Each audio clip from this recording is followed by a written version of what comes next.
Aleluia, aleluia. Se você tem uma Bíblia, eu peço que você, por favor, abra em Atos dos Apóstolos, no capítulo 12.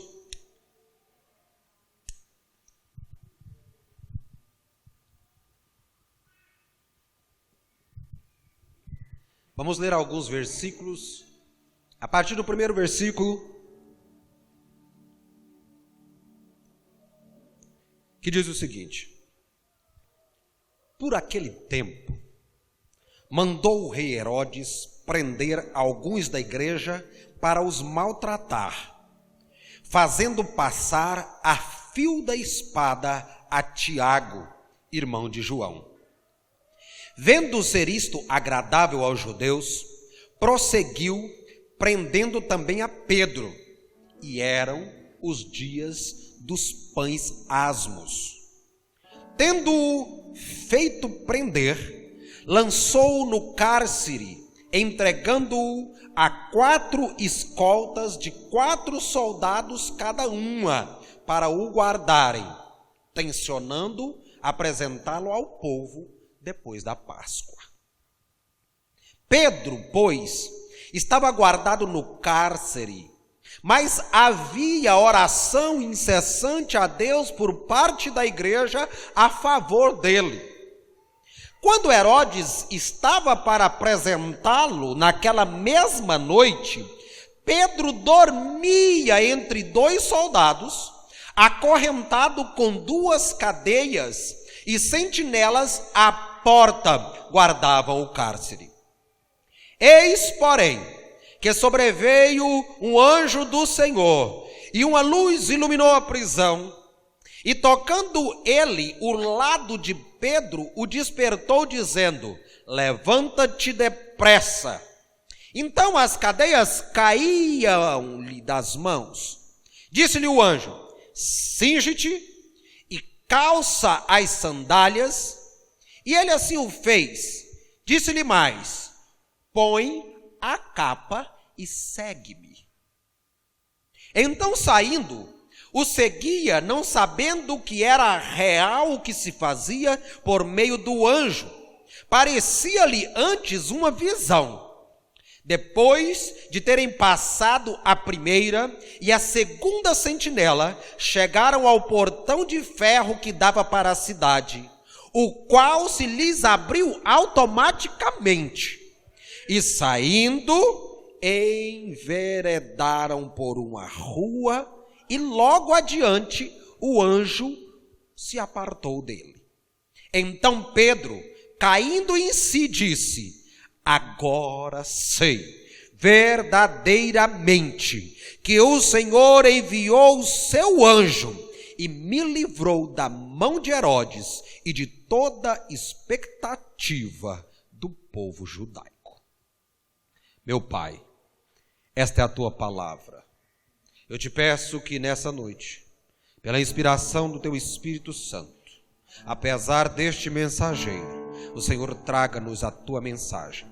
Fala aos nossos corações e leva-nos, Senhor, a um nível mais profundo, Senhor, do entendimento e também do nosso relacionamento contigo, fazendo-nos, Senhor, melhor entender qual seja a tua boa, agradável e perfeita vontade. Eu te peço, no nome de Jesus.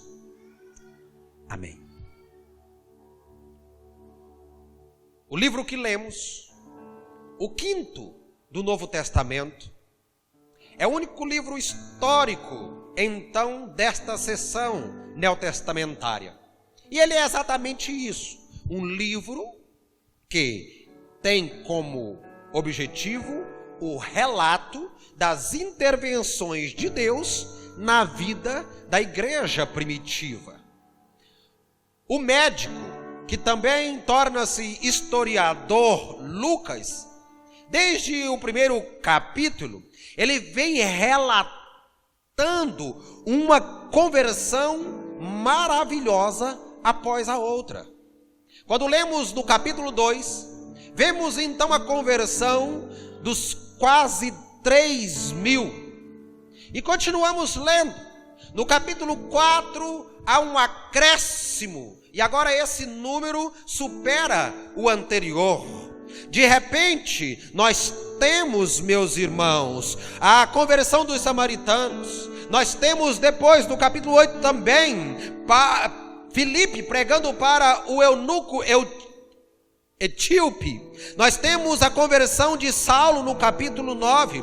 Nós temos a conversão do centurião Cornélio no capítulo 10. Quando chegamos no capítulo 11, nós temos ali aquela multidão em Antioquia que também adere à palavra. E ele vem relatando um avanço após o outro, conversões maravilhosas, uma após a outra. A igreja está em franco crescimento, em franca expansão. As pessoas de várias localidades e também de intenções filosóficas, elas vão ouvindo a pregação dos apóstolos, o Espírito Santo vai movendo seus corações e dia a dia é acrescentado o número à igreja. E Lucas então começa o seu relato e vem trazendo isso, a palavra de Deus vai se espalhando em círculos ali muito concêntricos. E Lucas está agora, depois do capítulo 11, prestes a descrever o grande salto da igreja, o grande avanço da igreja, que nós chamamos de a primeira viagem missionária. Mas antes disso, contudo e infelizmente, ele vai precisar relatar um sério revés que ocorre: a morte de Tiago e a prisão de Pedro. Ambos, tanto Tiago quanto Pedro, apóstolos e líderes da igreja de Jerusalém. Meus irmãos, esses homens sempre estão juntos, desde que são chamados por Jesus. Há quem diga que havia grande convivência de Pedro e André, seu irmão, na casa de Zebedeu e Salomé, os pais de Tiago e de João. Esse Tiago aqui, Lucas faz questão de descrevê-lo porque existem 3 narrados aqui no Novo Testamento, e para que não haja confusão, ele diz, é o irmão de João.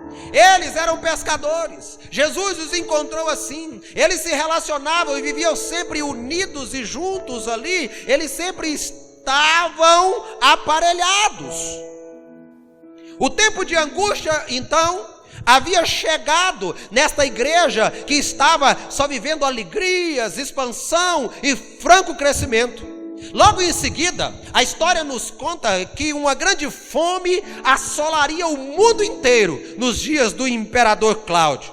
Lá em Jerusalém, desde o martírio de Estevão, no capítulo 7 de Atos, que ele foi assassinado com o consentimento de Saulo de Tarso, a igreja, os cristãos, viviam sob forte pressão. É um tempo diferente agora na igreja. Na sua providência misteriosa, Deus permite que o poder do mal atinja seus filhos. Na sua bondade, Deus fortalece os seus filhos no vale da dor. Por seu poder, Deus livra seus filhos na hora de extrema urgência. Mas Tiago, irmão de João e Pedro, os dois, Tiago e Pedro, faziam parte do núcleo mais íntimo de Jesus. Entre todos aqueles que estavam na expectativa, que eram espectadores, que eram assistentes de cada sermão de Jesus, de todos aqueles que se aglomeravam para ouvi-lo, então Jesus chama entre os seus discípulos 12 e faz então um esquadrão especial. Os 12 separados da multidão que o seguia, era o seu esquadrão especial. Mas nesse esquadrão especial havia um núcleo muito íntimo de Jesus, que Jesus os trazia para momentos especiais. Pedro, Tiago e João. Cantamos isso com as crianças, né? Eles no barquinho. Mas sempre que Jesus ia demonstrar maior graça, glória e o poder que trazia consigo do céu, estava presente Pedro, Tiago e João. Eles faziam parte desse núcleo íntimo de Jesus, mas também eles eram os líderes de grande influência na igreja. E agora o que acontece, que Lucas nos conta, é que Herodes mata um e prende o outro. Pense você o que começa a ocorrer e fervilhar dentro da vivência da comunidade dos primeiros irmãos. Nós, irmãos, não temos nenhuma explicação por que é que Deus permitiu que Tiago morresse, enquanto ele envia o seu anjo para salvar, a poucas horas de um extermínio, Pedro, numa guarnição tão poderosa. Nós não temos explicação, não conseguimos entender, porque afinal, ambos eram homens dedicados a Deus, ambos eram necessários à igreja. A única resposta que temos é a vontade soberana de Deus. E quando isso cai na nossa mente e no nosso coração, as coisas começam a ficar mais suaves para nós. As lutas, as adversidades começam a ficar mais suaves para nós. Porque lá atrás, enquanto a mulher de Jó questionava Deus, Jó, ele se mantinha firme e inabalável. Ele sabia que Deus estava sempre no controle e a sua vontade soberana sempre vai imperar. Olha, uns Deus livra da morte, entenda isso. Isso é para o seu coração, isso é para a sua carreira de vida, isso é para os seus dias aqui sobre a terra. Uns Deus livra da morte, a outros Deus livra na morte. Porque às vezes nós não entendemos, mas a morte também é livramento de Deus. Quando você lê Hebreus capítulo 11, a galeria dos grandes heróis da fé, nomes que nós admiramos do relato bíblico estão postos ali, sequencialmente um ao outro. A sua história, a sua vida, a sua fé posta em ação está registrado. E nesse capítulo 11 de Hebreus, essa galeria diz que uns foram libertos do fogo e da boca dos leões pela fé. E nós nos alegramos em dizer: Sadraque, Mesaque e Abednego, pela fé foram libertos do poder do fogo de Nabucodonosor. Daniel foi jogado injustamente na cova para ser devorado pelos leões, e pela fé ele então teve libertação dessa situação. Uns estão registrados assim, mas outros, diz lá também, pela mesma fé foram mortos e cerrados ao meio.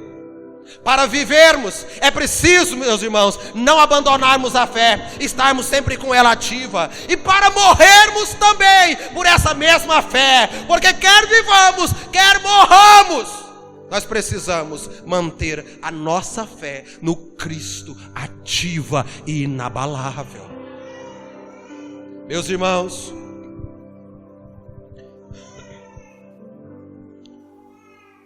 Herodes prometeu para o povo que mataria Pedro, porque quando ele fez isso com Tiago, ele recebeu aplausos. A multidão empolvorosa gostou daquilo. Eles ficaram muito animados com aquilo. É a expectativa do povo judaico, porque eles já haviam perseguido Jesus, eles já haviam matado Jesus. Quando Herodes mata Tiago e faz disso um espetáculo, eles então ficam alegres, porque o seu projeto continua, ainda anda. E quando Herodes promete matar Pedro após a cerimônia da Páscoa, que durava 8 dias, eles ficam muito alegres, e isso agrada demais aos judeus. Mas por segurança, Herodes designou 4 escoltas. Nós vimos no texto, de 4 soldados cada uma dessas escoltas, para vigiar Pedro. 2 guardas, inclusive, estavam dentro da cela. Observe a cena. 2 guardas estavam, inclusive, dentro da cela. um de um lado, outro do outro, porque não podiam correr o risco de Pedro escapar dali. 2 estavam ali mais adiante, do lado da porta da cela, para evitar qualquer fuga. Só havia uma porta, 2 soldados lá dentro, 2 soldados na porta, mas havia soldados ainda postos, porque eram 16 homens que estavam ali com única missão de manter aquele homem preso até a hora de sua execução. Ah, meus irmãos, mas no versículo 5, Atos, capítulo 12, no versículo 5, enquanto lá dentro acontecia aquela cena, aquela situação, do lado de fora tinha algo acontecendo. Olha o que diz a palavra: Pedro, pois, era guardado na prisão, mas a igreja fazia contínua oração por ele a Deus. Herodes não calculou direito. Ele podia ter poder para impedir Pedro de sair, mas ele não tinha poder para impedir a igreja de falar com o seu Senhor. Portanto, o seu cálculo foi mal feito, porque os 12 homens que ele coloca ali, eles são réis artifícios humanos, porque Deus tem poder para designar quantos soldados forem necessários. Lembrem que quando Jesus estava no Getsemane, e alguns soldados, poucos, vieram para prendê-lo, Pedro, movido ali de grande impulso momentâneo, arrancou da espada e cortou a orelha de um soldado que chamava Malco. Então Jesus repreende Pedro, pega a orelha, restitui ao soldado. E então Jesus diz para Pedro: Pedro, você acha que se eu quisesse, eu não oraria a meu Pai agora, e ele me enviaria 12 legiões? Uma legião representando cada um dos 12 que estão comigo, da minha escolta pessoal. Uma legião é uma composição, um esquadrão de 6.000 homens. Jesus está falando: só para resolver esse problema aqui, eu poderia pedir meu Pai, e ele enviaria do céu 72.000 soldados celestiais. Mas não é isso. Então Herodes calcula muito mal, porque enquanto Pedro estava na prisão ali dentro, algemado, mãos algemadas, um soldado de um lado, um soldado do outro, 2 soldados da porta, soldados ali divididos naquele espaço, lá do lado de fora, havia uma igreja utilizando a maior arma que já existiu em todos os tempos: a oração. Ai, como essas palavras trazem emoção ao coração de um crente. Porque, meus irmãos, o crente, o cristão sabe muito bem que quando Satanás faz o seu pior, eles podem voltar-se a Deus em oração, e com certeza Ele os ouvirá, e a resposta é certa. Agora quero que você imagine comigo: 16 soldados em alerta, Pedro ali, mas o texto diz que Pedro estava dormindo. Daqui a poucas horas ele será executado. Daqui a poucas horas ele sofrerá o extermínio que ele viu Tiago sofrer. Como é possível que Pedro mantenha tanta paz, sabendo que lhe restava apenas poucas horas de vida, e ainda conseguir dormir? Dormir para quê? Tu vai morrer. Aproveita cada instante, aproveita até o último segundo. Como que você vai dormir? Você está prestes a morrer. Mas existe um diferencial na vida de Pedro aqui, que eu quero trazer para o seu coração nessa noite. Abra para mim o Evangelho de João, no capítulo 21, no versículo 18 e 19. E vamos ver uma conversa, a última que Jesus teve com Pedro. O que é que Jesus lhe diz? Na verdade te digo que, quando eras mais moço, te cingias a ti mesmo e andavas por onde querias. Mas quando já fores velho, estenderás as tuas mãos, e outro te cingirá e te levará para onde tu não queiras. E disse isto, significando com que morte havia ele de glorificar a Deus. E dito isso, disse-lhe: segue-me. Ninguém deu glória a Deus? Você não entendeu? Você não entendeu? Sabe por que é que Pedro está dormindo e não está desesperado? Porque ele ainda não era velho.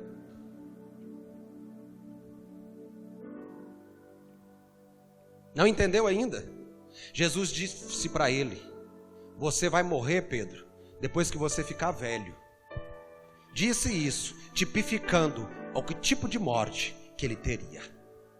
Pedro sabia que ele morreria velho. E ele não morreria à espada, mas teria a mesma morte que Jesus teve, porque isso Jesus havia dito. Sabe por que é que Pedro consegue dormir dizendo o decreto que lhe falta poucas horas de vida? Porque ele confiava na promessa que ele havia recebido do seu Senhor. Eu ainda não sou velho, ainda não se cumpriu toda a promessa que o Senhor fez na minha vida. Eu sei que ela se cumprirá, por isso deitarei e dormirei. Ei, não se esqueça das promessas do Senhor, porque as promessas dele não são leviandade, não há mentira, porque Deus não mente. Cada uma de suas promessas haverão de se cumprir, assim como foi na vida de Pedro, também ocorrerá na sua vida.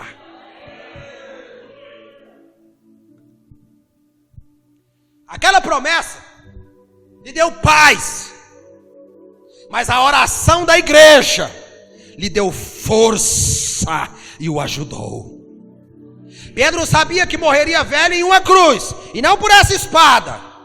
Ah, meus irmãos, nós, se cremos nas promessas de Cristo, nós sentiremos a mesma paz em meio à provação. Eu sei em quem eu tenho crido. Honda si palagalassi alamanturi alabas. Mas estão caindo 1000 ao teu lado, já estão caindo 10.000 à tua direita. Eu sei em quem eu tenho crido, e aquele em quem tenho crido, a promessa que me fez é que não serei atingido. Vai cair, pode cair, continua caindo, cai daqui, cai dali, cai da colar, mas não me atingirá, porque eu sei exatamente quem me fez a promessa.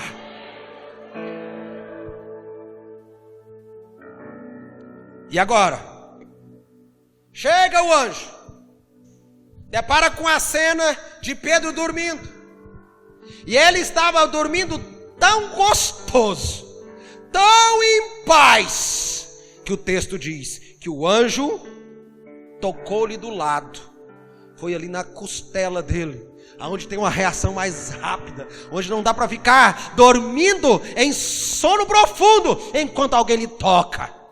E ele acorda, e o anjo então lhe fala: levanta,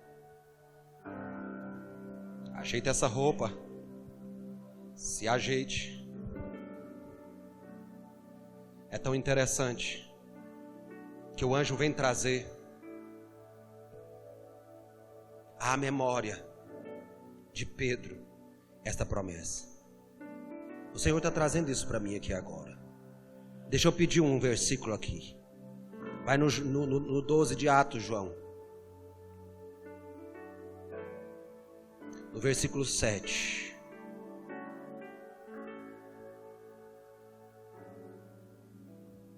E no 8. Diz assim: E eis que sobreveio o anjo do Senhor, e resplandeceu uma luz na prisão.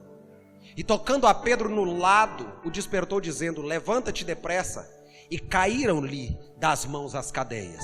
Versículo 8. E disse-lhe o anjo: cinge-te. Cinge-te. Lembra o que lemos no capítulo 21 de João?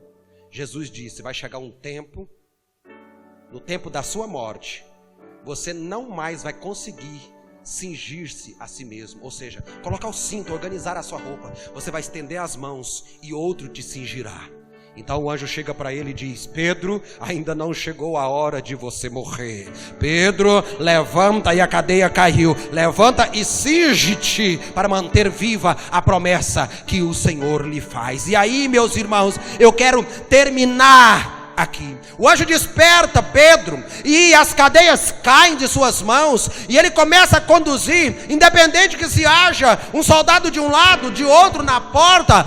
Eles vão caminhando e passam pela primeira guarnição e nada, não há reação. Passa pela segunda escolta e nada, não há reação, até que ele chega no portão de ferro, a última saída que dava para a rua, e diz a palavra, usou um termo aqui que eu acho maravilhoso. O termo que a palavra usa é: e ele se abriu automaticamente. E eles saem. Quando Pedro já está em segurança, o anjo desaparece. Pedro para e fala: eu achava que era uma visão. De tão surreal que até parece ser, de tão glorioso que parece ser, de tão maravilhoso que parece ser, eu não estava nem acreditando. Mas agora eu sei verdadeiramente que o Senhor enviou o seu anjo e me livrou da mão de Herodes e de toda a expectativa do povo judaico.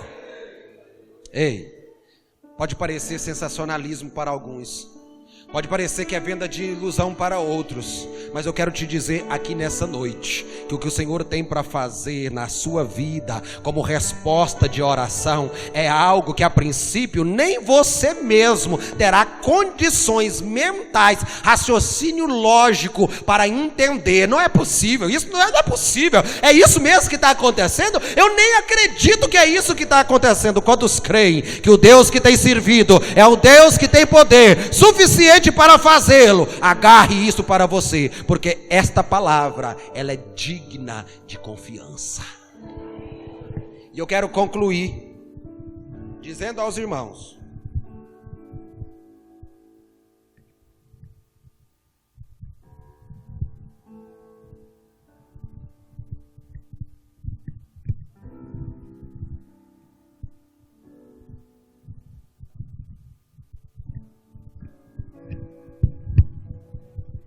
deu certo. Eu quero concluir dizendo aos irmãos: nem as pessoas lá fora e nem as que estão aqui dentro devem nunca subestimar o poder de uma igreja quando ele está em oração.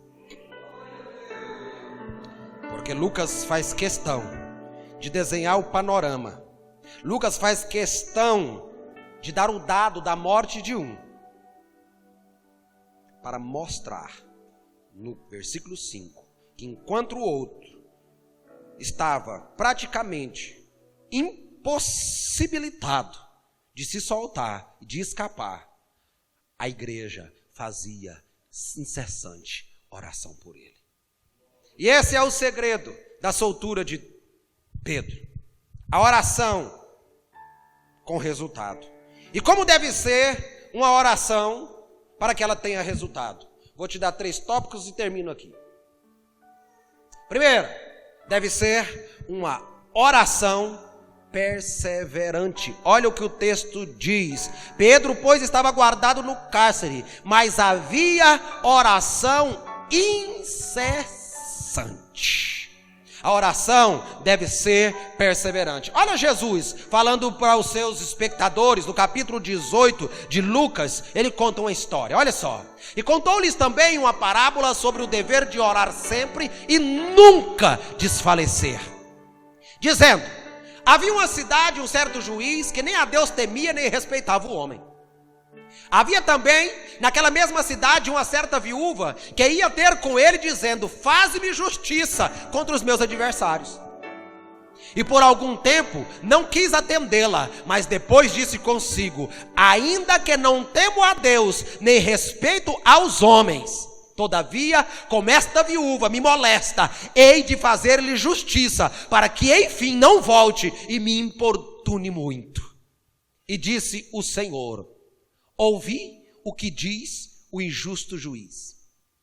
E Deus não fará justiça aos seus escolhidos, que clamam a Ele de dia e de noite, ainda que tardio para com eles? Digo-vos que depressa lhes fará justiça. Quando, porém, vier o Filho do Homem, porventura achará fé na terra?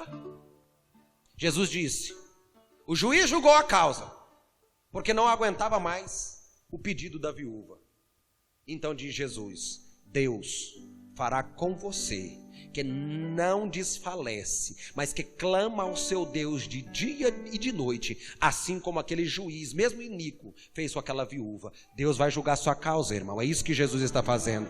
Não pare de orar. A oração deve ser perseverante, deve ser sempre, porque aqui está dizendo: a igreja fazia constante oração em favor de Pedro. Nunca se esqueça de 1 Tessalonicenses capítulo 5, versículo 17, que é uma das principais recomendações do apóstolo Paulo, quando ele diz: orai sem cessar.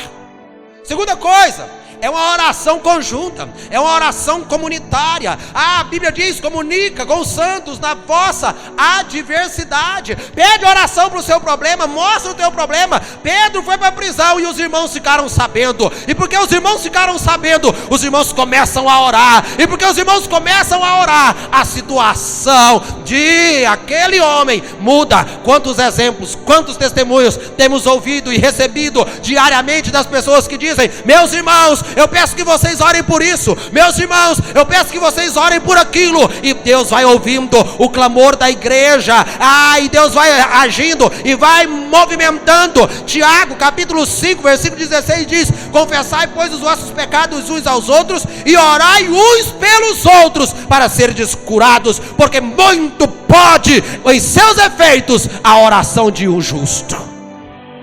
A oração de um justo, ela pode muito em seus efeitos. A oração de 2 justos pode mais em seus efeitos. A oração de muitos justos, ela abre as cadeias dentro da prisão.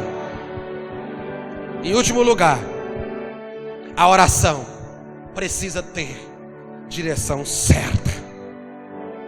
Pedro, pois, estava guardado no cárcere, mas havia oração incessante a Deus por parte da igreja em favor dele. A oração tem que ter a direção certa. Lembra que quando os discípulos disseram para Jesus: mestre, ensina-nos a orar. Nós precisamos aprender a orar. E Jesus então diz prontamente: vou ensinar vocês a orar imediatamente. Quando orardes, direis assim: Pai nosso que estais no céu. Jesus está dando a direção que toda oração deve ter. A sua oração não deve ser com o seu patrão. A sua petição não deve estar atrelado àquilo que os homens podem fazer, que o recurso da medicina é capaz de mudar.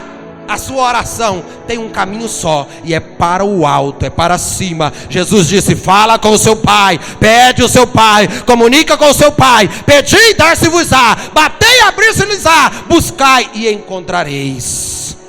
Filipenses capítulo 4 versículo 6, a palavra diz: não andeis ansiosos por coisa alguma, em tudo porém sejam conhecidas diante de Deus as vossas petições, pela oração e súplica com ação de graça.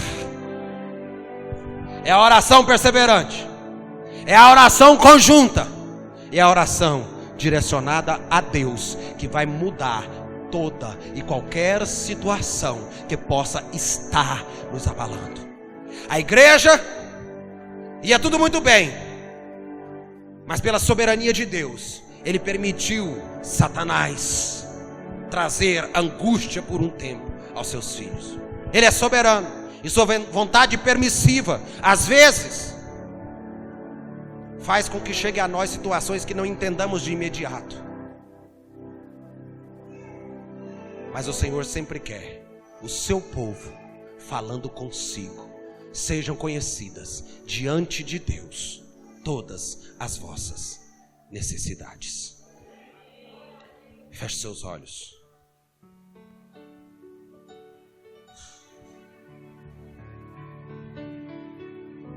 Divino companheiro, o caminho é cheio de percalços, muitas lutas. E às vezes, quando achamos que está tudo bem, está tudo muito bem, está tudo muito certo, surgem algumas situações que faz com que nos sintamos como Pedro, jogados no interior de um cárcere, atado, manietado, preso, sem possibilidade alguma de se mover. Mas enquanto estivermos agarrados nas promessas que o Senhor tem para as nossas vidas, e enquanto pudermos contar com pelo menos um irmão disposto a interceder em nosso favor nas nossas adversidades, continuaremos a ver o teu agir sequenciadamente favorável a nós. E eu quero orar juntamente com cada irmão que aqui está nessa noite, segundo a sua necessidade, segundo o seu temor e abalo, segundo aquilo que ele necessita. Alguns aqui estão como Pedro, Senhor, precisam de um milagre daqui a poucas horas. Eles não têm mais muito tempo, eles não têm mais muitas semanas, muitos meses, muitos anos. Eles precisam de um milagre quase que imediato. É para agora mesmo, meu Senhor. Ah, Senhor, e assim como sabemos que o Senhor não muda e que não perdes os teus atributos maravilhosos, eu te peço, Senhor, venha com poder, com muita glória, com autoridade, com braço forte, e muda esse quadro e mostra que estás conosco, no nome de Jesus. Amém, amém, amém, amém.